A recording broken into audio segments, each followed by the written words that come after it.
Yo mga tropa, alam nyo ba may malupit na laban na paparating? Hindi lang dito sa Pinas kundi sa ibang bansa pa. Oo, tama ang narinig nyo. Balik Dubai ulit ang PBA at ang magtatapat. Walang iba kundi ang Barangay Ginebra kontra San Miguel Beermen. Kaya stay put, kuntuhan ko kayo. Mga tol, grabe ang hype kasi ngayong October. Babalik na naman ang PBA sa Dubai para magpakitang gilas sa mga kababayan natin Pinoy doon.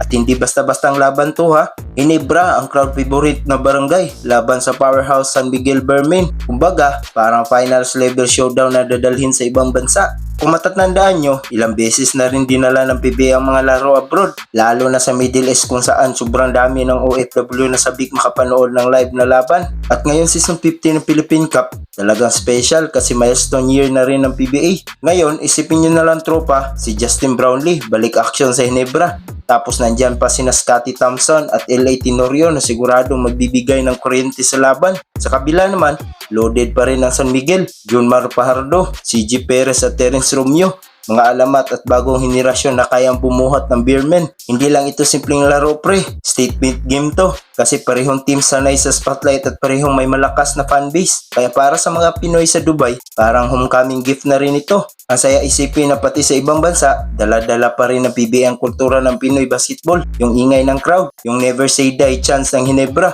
at yung intensity ng San Miguel fans, aba siguradong riot to. Kaya mga tropa, markahan nyo na sa kalendar, Barangay Ginebra versus San Miguel sa Dubai. Parang finals na agad kahit early season pa lang.